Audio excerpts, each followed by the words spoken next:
A mí me da un cierto vértigo pensar hace cuánto tiempo conozco a David Chamorro. No, me haces viejo tú a mí, porque cuando lo conocí ya era un jovencísimo talento de la gastronomía. En aquel momento, hace, no sé, 8, 9, 10 años, estaba trabajando en Cuenca, en el restaurante Trivio, con Jesús Segura. Después de ahí pasó a Poniente, había pasado antes por otros muchos restaurantes históricos de la gastronomía española, por Echaurren, por tantos otros sitios. Y ahora he estado desarrollando una faceta que a mí me parece muy interesante, que es la innovación en cocina, la innovación en gastronomía, fuera del restaurante, más allá del restaurante, o a veces como una unidad externa que se puede integrar en un restaurante o en un proyecto de producción agroalimentaria. Ahora le pediré que suba en cuanto terminemos de desmontar la cocina. Como digo, su proyecto, que él nos contará ahora con un poco más de detalle, me parece un ejemplo de innovación.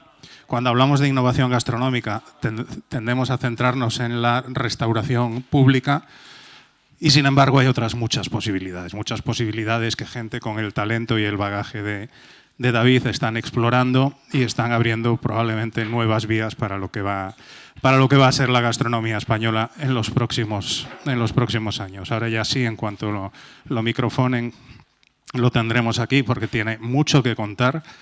A mí lo cierto es que nos vemos de cuando en cuando y cada pocos meses, y me cuesta mucho seguirle la pista porque siempre tiene muchos frentes abiertos en innovación, en investigación, en el ámbito académico, en el ámbito de colaboración empresarial con proyectos del sector.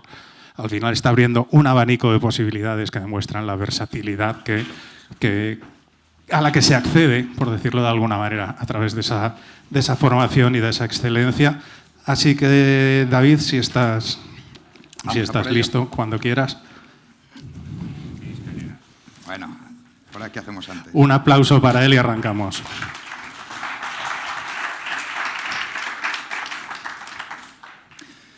Bueno, buenas tardes. Ya voy a intentar mantener esto un poquito el tono arriba, que ya estamos a última hora de la tarde, hemos comido encima bien, hemos bebido bien y ya sabemos a lo que invita eso, ¿no?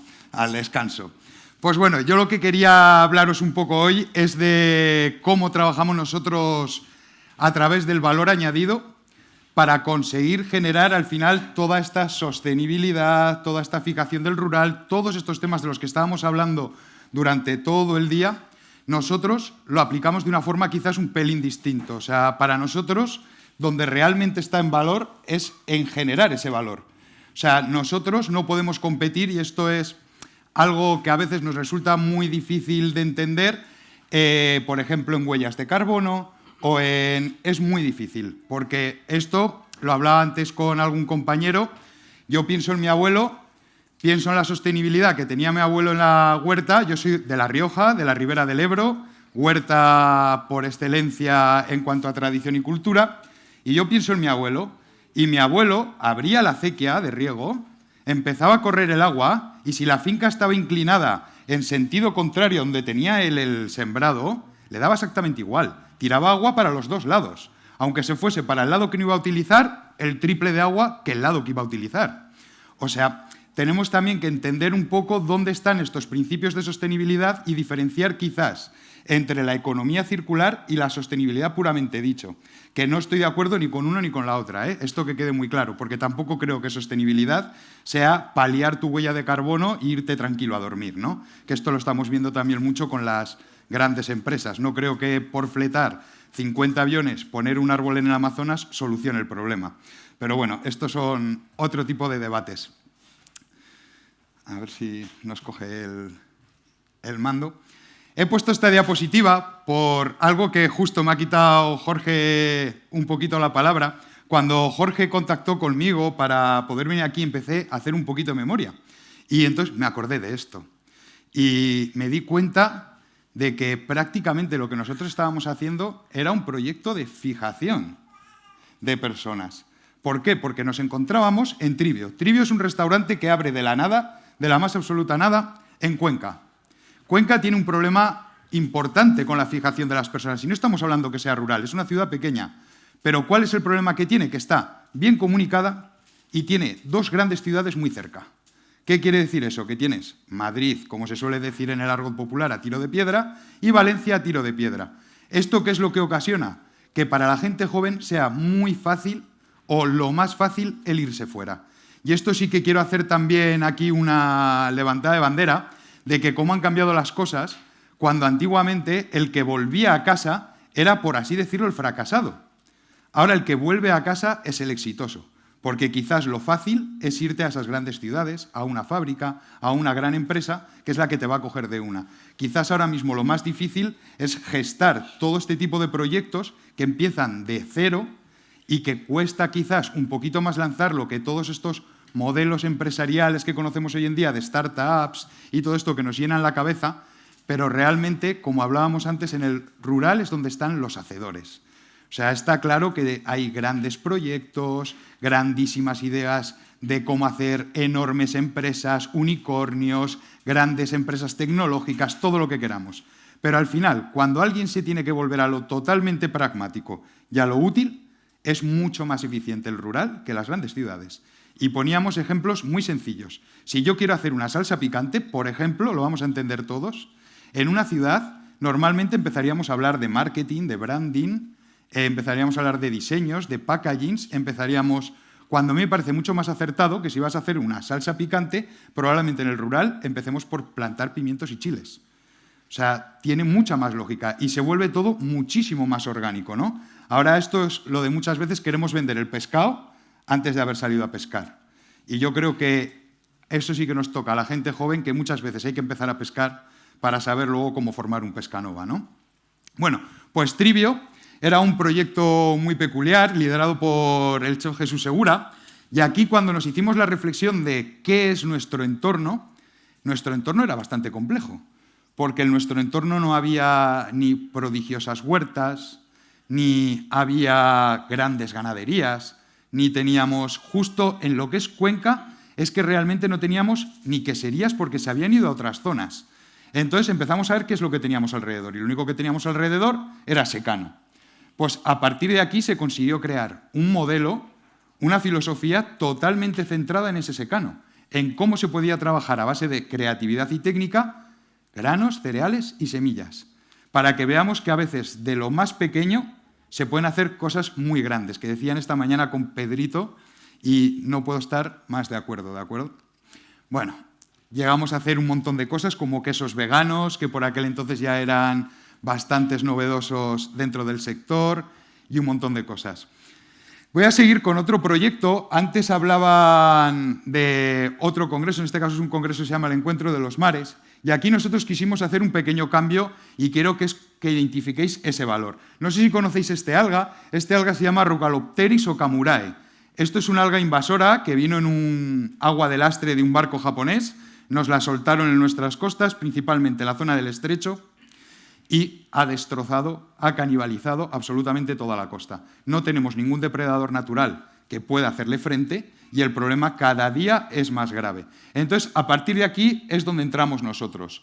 Nosotros no somos biólogos. Nosotros no podemos dar esas grandes soluciones para eliminar este problema. Ahora, sí hay algo que la gastronomía hace muy bien, y esto es lo que estaba hablando antes todos mis compañeros, y es comunicar. A través de una mesa se comunica muy bien.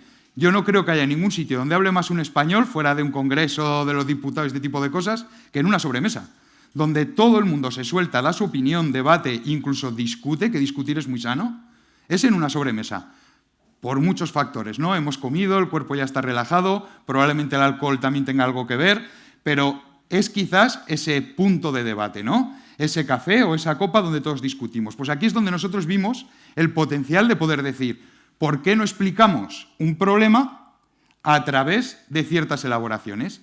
Pues aquí lo que hicimos fue diseñar, aprovechándonos de que la Rhugalopteris tiene pues, ciertas propiedades muy concretas para hacer tanto un destilado de estilo ginebra, una soda, como salsas picantes, ¿de acuerdo? Y diréis, ¿por qué salsas picantes? Porque aquí es donde reside el problema de este alga. Este alga tiene un compuesto muy parecido a lo que puede tener un wasabi o lo que puede tener un rábano picante. Por eso mismo, nuestros peces, para que nos entendamos, nuestros crustáceos, nuestros cefalópodos, no están acostumbrados a este tipo de productos, por lo que cuando se la van a comer no se la comen, porque pica. A veces es tan sencillo como esto, ¿no? Esto, sin embargo, en el mar de Japón tiene depredadores naturales, principalmente erizos. Nuestros erizos, cuando se comen eso, se mueren. Entonces tenemos ahí un problema bastante serio. A partir de aquí, nosotros dijimos, ¿cómo le explicamos a la gente qué está pasando? Pues creamos esa bebida que veis ahí a la derecha, que la llamamos agua de lastre, literalmente para que interprete cuál ha sido el problema, y luego productos muy entendibles para poder explicarle a la gente la problemática. Si yo cojo a un cliente sentado en una mesa y le empiezo a explicar la problemática de la Rubglopteris okamurae a través de todos los problemas de hay, que se considere especie invasora o no, que esté en el registro de especies, lo acabo aburriendo. Sin embargo, si yo le digo, hemos encontrado un alga que no debería estar aquí, que está haciendo mucho daño, pica y hemos hecho un picante, se llama tabanco, que es reconocible para todo el mundo. Tabanco son las tabernas, ventas típicas, digamos, de la zona de Jerez, de toda esta zona de Cádiz, ¿no? Donde tanto se vendía vino, como te vendían 1 kilo de patatas, como te ponían una ración de morcilla, ¿de acuerdo? Entonces, a partir de ahí sí que vemos que es muy importante. No solamente el que la gastronomía actúe como solución, sino que canalice la comunicación para esa solución. Porque no todos sabemos de biología, no todos sabemos de química, no todos sabemos de negocios, no todos sabemos, pero si hacemos algo todos es comer y beber. Bueno, ya aterrizándolo en proyectos un poquito más concretos, ¿de acuerdo? Hablamos de zonas despobladas. Aquí os muestro un proyecto que se llama La Finés. Esto es un proyecto que surge a través de la necesidad de un chico de 18 años que se ve en un pueblito de Teruel, en el que su padre se ha dedicado toda la vida a ser productor de trufa, pero que se da cuenta cómo la cadena, al final, que hay para que llegue hasta el restaurante esa trufa, le destroza el negocio a los propios productores. Y empezamos a hacer una pequeña investigación, un chico de 18 años, ¿de acuerdo? Del rural más extremo. Estamos hablando que en el pueblo en el que vivía Carlos había por aquel entonces 114 habitantes. O sea, una ridiculez en cuanto a potencia. Pero sí que se estaban dando cuenta de que se estaban aprovechando de ello. ¿Qué quiere decir eso de que se estaban aprovechando de ello? Que nosotros conseguíamos coger un paquete de trufa, le poníamos un testing con GPS y esa trufa hacía 3.800 kilómetros en 2 días. Y decías tú, ¿cómo se la están pagando al proveedor a 200, 250 euros y sabemos a dónde ha llegado la trufa, que no nos están diciendo la verdad, y está llegando a 1.100? Aquí hay alguien que está haciendo el negocio, que eso no quiere decir que esté mal, pero vamos a ser nosotros más inteligentes y vamos a barrer para casa. ¿Cómo podemos hacer que ese negocio se quede en lo local? Pues lo primero es fomentar toda esa cadena de valor. Aquí lo que hicimos fue un proyecto muy grande, aprovechándonos de una tecnología que ya no nos suena tanto a ciencia ficción como es el blockchain. Si el blockchain nos sirve para saber que un Bitcoin o cualquier cripto, que esto lo habréis oído ya, no haya una duplicidad, ¿de acuerdo? O sea, sepamos exactamente de qué estamos hablando, nos sirve para la alimentación. ¿Qué quiere decir eso? Que las trufas que nosotros sacamos a la venta están tokenizadas. ¿Qué quiere decir eso? Que cada proveedor o cada intermediario que quiera mover esa trufa va a aparecer como un nodo. Entonces, tanto nosotros como el cliente puede saber a cuánto se le ha pagado la trufa al agricultor, cuánto la ha comprado el primer intermediario, cuánto ha ganado el segundo, cuánto ha ganado el tercero. De esa manera no podemos obligar a nadie a nada, pero como que la gente, cuando las cosas se hacen públicas, no sé por qué, tiende a ser más ética, ¿no? Entonces conseguimos que no hinchen tanto estos precios. Lo segundo que necesitábamos era quién nos iba a coger esas trufas en el rural. No es nada fácil decirle ahora mismo a alguien joven que se quede en Teruel y que se va a dedicar a salir a coger trufa. Para los que conozcáis igual menos el producto, la trufa se coge en invierno. Los inviernos de Teruel creo que la fama ya la tienen, ¿no? Y se tienen que coger de madrugada. Es un trabajo muy duro. Hay que arrodillarse, hay que sacar la trufa de forma manual. O sea, sigue siendo un trabajo de campo. Por mucho glamour que le veamos a la trufa como ese gran ingrediente, al final es un trabajo de agacharse, abrir pala y, sobre todo, un trabajo muy relacionado con el mundo animal. Al final, tu mayor valor dentro de la empresa es el perro. En este caso tenemos ahí unas fotos de Luna. Luna es la madre de la camada, que es la que nos está entrenando ahora todos los cachorros, porque esto también es importante, porque con las plantaciones más intensivas ya no hacía falta perro. porque lo que hacían era esperar a que estuviesen más sobremaduradas y directamente rastrilleaban. Si tú sigues utilizando un perro, es un problema, porque eso requiere un adiestramiento, requiere un cuidado completamente, o sea, a diario de esos animales, etcétera, etcétera. ¿Cómo lo conseguimos hacer? Pues al final, zapatero a tus zapatos. No conseguíamos ni que un chico que hubiese estudiado empresariales quisiera encargarse de esto. No conseguimos que el chico que se dedicaba al campo, lo que era a las encinas y los alcornoques, quisiera a los perros. Hemos cogido un veterinario que está haciendo un proyecto interno sobre cómo se les puede enseñar a diferentes razas de perro, diferentes actividades que vengan bien a la hora de trabajar con ellos en el campo. Desde esto, como puede ser la trufa, que todos lo conocemos, hasta, por ejemplo, se está ahora trabajando que los perros puedan detectar un punto óptimo de vendimia o que puedan detectar determinadas plagas en los campos. Que esto es súper interesante. Tenemos perros que sabemos que se pueden recorrer 3 fincas en una mañana y lo hacen tranquilamente en libertad. Como detecten ciertos tipos de aromas en ciertas frutas, nos van a venir a avisar corriendo. Tenemos al final un téster natural, no necesitamos ni meter medidores de grafeno, ni que no estoy en contra, yo me dedico a la ciencia y me encanta, pero no necesitamos estar con todo este tipo de cosas, si tenemos un perro que lo sabe hacer a la perfección. Y al final, lo que os hablaba, realidades. Este proyecto empezó poquito a poco, poniendo enzimas, poniendo alcornoques, comprando algunas que ya estaban micorrizadas de antes, porque sabéis que la trufa es un proceso bastante largo, necesitamos un mínimo de unos 4 o 5 años para empezar a tener algún producto. Entonces empezamos con 35, ¿de acuerdo? 35 en este sector es una ridiculez, una auténtica ridiculez. Para que os hagáis la idea, la primera vez que se comercializó había unas 25 trufas en una temporada, ridículo. A día de hoy ya se tienen un montón de fincas, bueno, un montón de fincas, hablo de 5 fincas que están dentro de propiedad de Carlos, que es el chico del que hablábamos antes, y luego tenemos otras 10 fincas que están afiliadas. ¿Qué quiere decir eso de que están afiliadas? Que nosotros recogemos en esas fincas cuando creemos que se puede recoger. Apostamos por la calidad, lo que hablábamos antes. Si yo quiero competir en volumen de trufa con Australia, estoy muerto. Si yo quiero competir en volumen de trufa con lo que están haciendo ahora, por ejemplo, en Chile, estamos muertos. Vamos a por la calidad. Sabemos que tenemos una de las 2 mejores trufas del mundo, vamos a aprovecharla. Vamos a coger el momento óptimo, vamos a aprovechar ese know-how de nuestros mayores para saber cuál es la mejor trufa. Volumen y cantidad lo puede hacer cualquiera. Volvemos a lo mismo, ese valor añadido.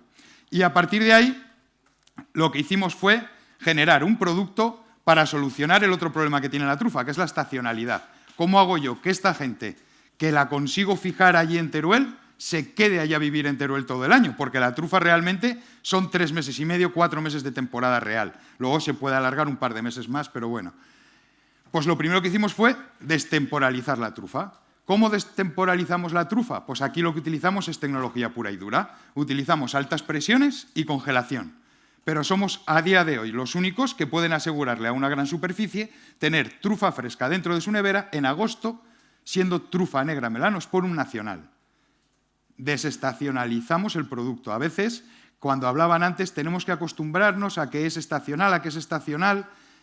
A veces es más fácil tomar tú las soluciones que puedes tomar que intentar educar a todo el mundo. Yo creo que intentar educar a toda la población mundial es bastante complicado y creo que si lo que queremos es fijar la población en nuestros pueblos, tenemos que ser nosotros los que demos soluciones, no ellos los que nos den soluciones a nosotros siempre. Entonces, creo que ahí está entre un poco de cal y un poco de arena, ¿no? Que tenemos que estar siempre. Y no solamente sirve hacer las cosas, que esto sí que creo que es un problema importante en las pequeñas poblaciones. A veces no sirve de nada hacer lo que haces si no lo cuentas. Entonces, esto es algo que a nosotros también nos preocupa mucho. Si yo no cojo este proyecto y empiezo a comunicarlo y a darle un poco de bombo para que la gente empiece a entenderlo, no me sirve de nada. Me voy a quedar en mi casa con un producto espectacular que se lo va a comer mi madre, mi padre, por compromiso, mis tías, si les va bien para Navidad y poco más, ¿no? Los 4 cocineros que nos conocen. Entonces, a partir de aquí empezamos a hacer un montón de proyectos, pues con Martín Berasategui, con Xavi Donell, pues intentando sacar a esa trufa de lo que nosotros normalmente entendíamos. Sabemos que todo el mundo sabe que una trufa se puede comer con un huevo frito, pero quizás cuando lo aplicamos a pastelería la cosa se complica. ¿O por qué siempre que pensamos en trufa pensamos en aceites? Cuando hay fijadores mejores como pueden ser el azúcar. Pues darle siempre ese pequeño vuelta o esa pequeña vuelta de tuerca al producto para al final ampliar un poquito más el espectro de venta. Entonces, aquí lo que hicimos fue generar incluso una bebida enlatada a base de horchata con trufa. Es una combinación que no sé si la habéis probado alguna vez, pero es un pairing perfecto, es tierra con tierra, ¿no? Entonces, funciona espectacularmente. Y luego llegamos a hacer una bebida de whisky con cacao y trufa que se estuvo sirviendo en el restaurante Lasarte de Martín Berasategui. ¿Por qué nosotros nos empeñábamos en poner esas latas? Una lata es algo como muy raro dentro de un restaurante gastronómico, ¿no? Porque para nosotros, en esa lata es donde estaba la información, como volví a deciros antes, para que en esa sobremesa, en esa mesa, se pueda hablar de un tema. Entonces, por eso intentamos hacer etiquetas muy largas de explicación, muy cortas en ingredientes, ¿no? Que es un poco lo que se lleva hoy en día, pero sobre todo para que se genere esos debates en la mesa. Seguimos a otro punto de España, ¿de acuerdo? En este caso nos vamos a Salamanca. Aquí nos vamos a Guijuelo, ¿de acuerdo? Todos conocemos, ahí va Guijuelo, ahora se me ha ido el nombre, ¿cómo se llama? El pueblo de Remedios. No, está justo en el de al lado, pertenece al lado, pero bueno, Guijuelo, nos vamos a entender con Guijuelo. Puede ser, sí.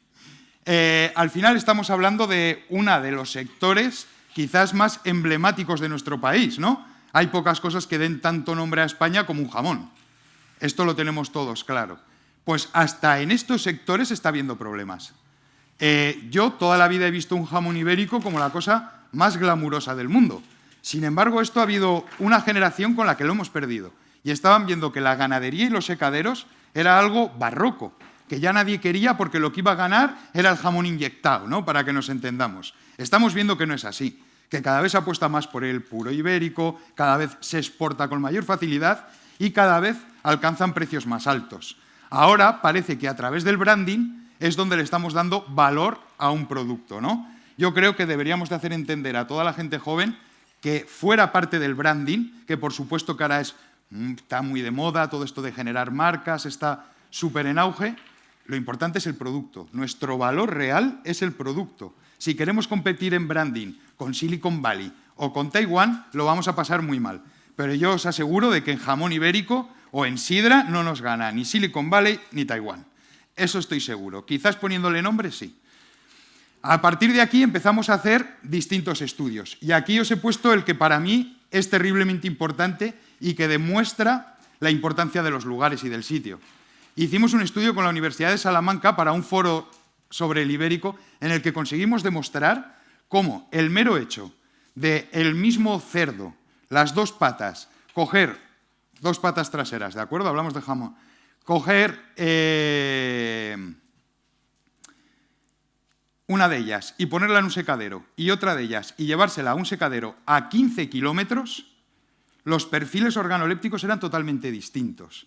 Y es porque descubrimos que la microbiota, o sea, todos esos mohos y organismos que se crean alrededor de la pieza durante el curado, cambian drásticamente. Drásticamente. No sucede así con los productos industrializados que tienen ya cámaras de maduración, de secado, controladas, con humedad, etcétera, etcétera. Ahí tendemos a una estandarización, que esto sí que es realmente una pena. Es como si cogeríamos todas las viñas y las pondríamos bajo plástico y en fibra de coco. Sería un poco el equiparable, ¿no? Entonces, que nos demos cuenta de que ya no solamente ni por técnica, ni por el animal, porque la genética se la pueden llevar. La técnica nos la pueden copiar. El lugar no se lo pueden llevar. Y esto yo creo que es terriblemente importante, ¿no? Para, en este caso, un jamón ibérico lo podríamos aplicar a un cabrales, lo podríamos aplicar a una sidra, lo podemos aplicar, como ya se hace, a vinos, que quizás es donde lo vemos más entendible todo este mundo del terroir, pero sobre todo esto, que lo veáis claro. Antes decía un compañero que venían de Estados Unidos por las manzanas. Es que ahí está el problema, es que aunque se lleven el manzano no van a hacer nada. Es que es todo mucho más complejo que la genética en sí. Las genéticas te las puedes llevar de un sitio a otro, ¿no? Pero el suelo, el clima, la gente, la metodología, que me ha parecido súper interesante, ¿no? El tener tu metodología de cultivo que no sea la misma que los demás, porque al final si no te va a llevar a tener el mismo producto que los demás. Todo esto me parece súper interesante porque creo que es lo que le da valor al producto. Y a partir de aquí, como decía, de nada sirve hacer lo que haces si no lo cuentas. Quisimos contarlo al mundo. Para contarlo al mundo, decidimos contarlo en este caso en un sitio donde normalmente el cerdo no tiene cabida, el mundo del alcohol y de los cócteles. Y decidimos ir a un gran congreso de coctelería presentando un proyecto, ¿de acuerdo?, que es un proyecto ficticio, sería un proyecto conceptual, en el que tendríamos un bar de cócteles donde en vez de trabajar con frutas, verduras y especias, trabajamos solamente con productos de origen animal. Estamos hablando de lanas, estamos hablando de aromas a heno, que a nosotros nos recuerdan como un aroma más animal que vegetal, estamos hablando de pieles, de pelo, estamos hablando de caldos, estamos hablando de katsuobushis, de pescados secos, todo un abanico entero de sabores y aromas que nunca se habían utilizado en coctelería. Aquí, por ejemplo, veis un ejemplo fácil, que es un Pickshot, que es una versión de un cóctel americano muy conocido que es Bullshot. Que esto quizás aquí todavía nos cuesta mucho entender este tipo de bebidas, son cócteles que funcionan a base de un caldo de ternera. Aquí todavía nos cuesta un poquito entender ese tipo de coctelería, pero estamos hablando que es coctelería clásica, ¿eh? No es que esto haya sido ninguna invención moderna, ¿de acuerdo? Y luego, pues buscándole soluciones. Está claro que en un bar no pueden hacer un caldo como lo hacemos en nuestras cocinas, 5 horas a fueguito lento y que vaya reduciendo. Soluciones, pues esos jamones dejamos que se sequen del todo, los cortamos como un katsuobushi, y un katsuobushi todo el mundo entiende cómo hacer un dashi, ¿no?, que es el caldo que se hace con un katsuobushi. En un bar sí pueden hacer una infusión. No es lo mismo que tener ese cerdo ahí hirviendo durante 5 horas. Pues con esta infusión y un poquito de vodka hacemos nuestro Pickshot. Esto lo hemos llevado a barricas con la grasa rancia de los jamones, hemos conseguido sacar al mercado un bitter que está hecho con toda la parte externa de los jamones más rancios de los secaderos para que nos den ese aroma a viejo, como digo yo, pero ese aroma a viejo que es muy positivo, ¿no? Incluso llevándonoslo a la parte de gastronomía, ¿de acuerdo? Si llevamos el cerdo a la bebida, llevamos la bebida al cerdo. Entonces, aquí en este caso lo que estamos haciendo son cocciones en alcohol, emulsiones con una parte alcohólica, siempre hay posibilidades, ¿de acuerdo? No quiero entretenerme mucho, que creo que hay mucho para contar y si no nos vamos a... Y aquí este es otro de los proyectos que derivó aquella colaboración con el pequeño productor de cerdos, y esto es el mundo de los caldos encabezados. Aquí, ¿qué es lo que hicimos? Pues lo mismo, cogimos cultura y técnica, ¿de acuerdo? Tenemos el cerdo ibérico, vamos a hacer un caldo de jamón como Dios manda. Jamones buenos, no todos los años son iguales, ¿de acuerdo? Hay años en los que el jamón sale mejor para caldo que otros. O dicho de forma contraria, hay años en que el jamón de mesa es mejor y es peor. Los que sean peor, igual sale mejor aprovecharlos para caldo. Y aquí se nos ocurrió una cosa muy interesante, ¿no? El caldo de jamón a nosotros nos recordaba mucho a ciertos vinos de Jerez, ¿de acuerdo? Entonces, a partir de ahí dijimos, oye, ¿y si lo añejamos? Y esto es simplemente un detallito de la técnica. Lo que hacemos aquí es hacer caldos, como haríamos cualquier cocinero, y a partir de ahí lo encabezamos, dependiendo de la mezcla, entre 13,5, 14 hasta 17 grados de alcohol.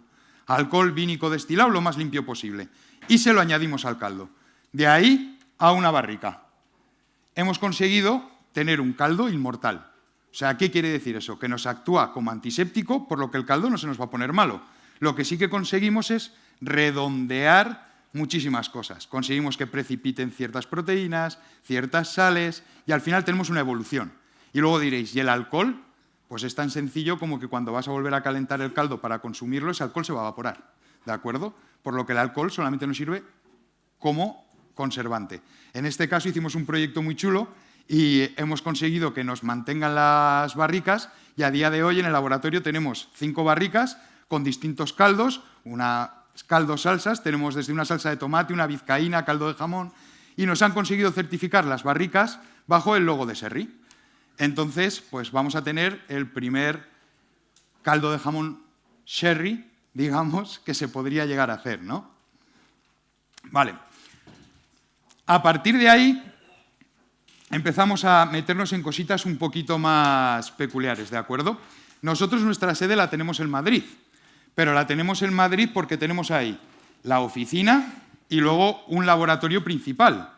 Pero lo que tenemos muy claro es que no es conveniente para nadie que abramos, por ejemplo, cocinas dentro de Madrid.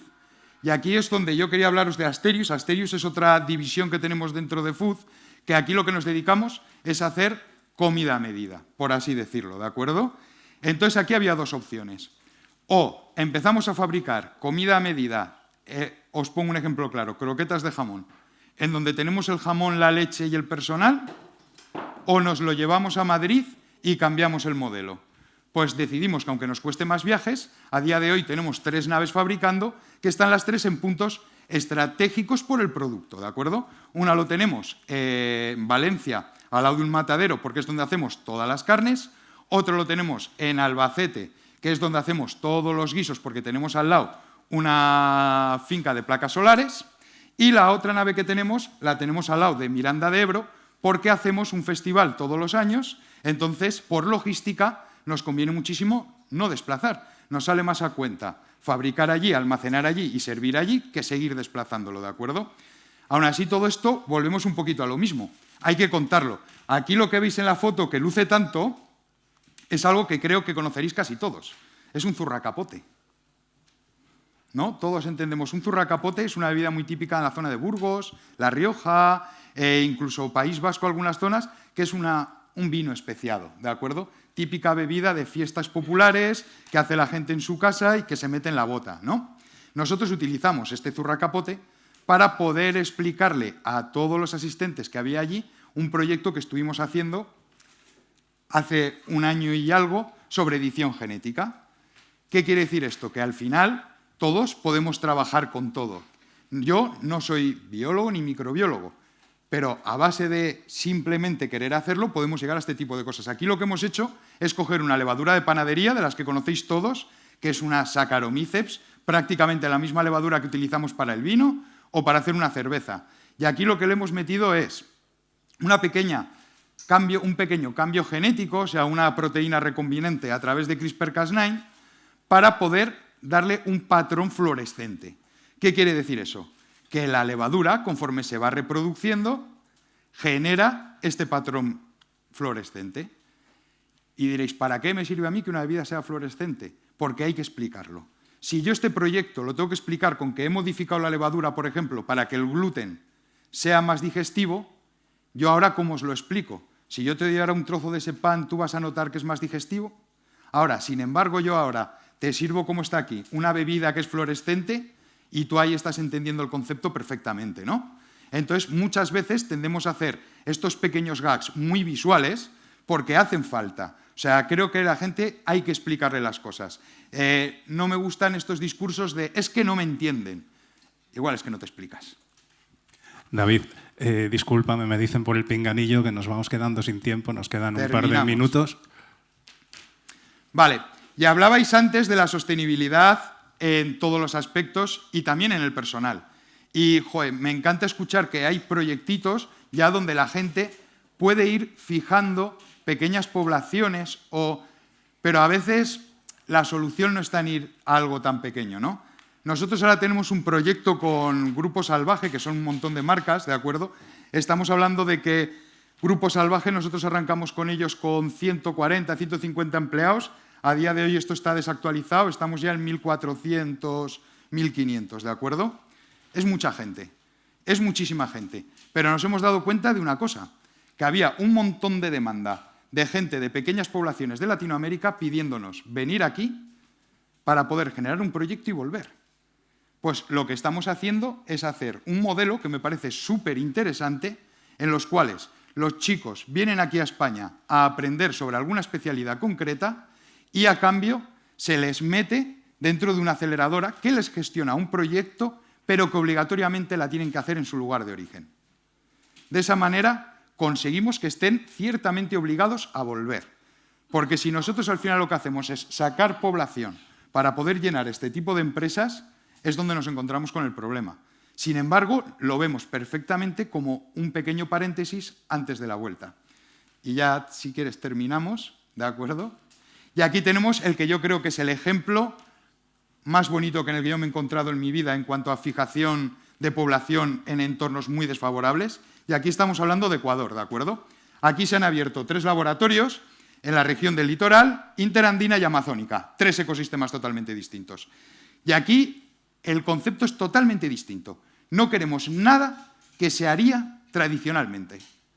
Queremos ver qué es lo que nos da el entorno y cómo en el siglo XXI podemos generar una economía local a través de lo que hay en el entorno, sin fijarnos absolutamente en nada de lo que se hacía antes. Y bueno, ha sido un éxito con pescados como el chame, manís, esto es una pasta seca de altramuz, que es un cultivo que se estaba perdiendo, o diferentes frutas, incluso hongos, que no sabíamos ni que existían en el Amazonas. Y con esto yo creo que ya terminamos. Bueno, pues ya veis que nos hemos asomado simplemente a la punta del iceberg. Hablaba antes del presente, del futuro. Bueno, creo que esto nos abre una puerta, ¿no?, a todas esas posibilidades de la cocina más allá del restaurante. Nosotros estamos de este lado de esta puerta, David está ya un par de pasos adentro y creo que ha sido una muy buena muestra de todo lo que se está haciendo, de todo lo que nos vamos a encontrar en los próximos años.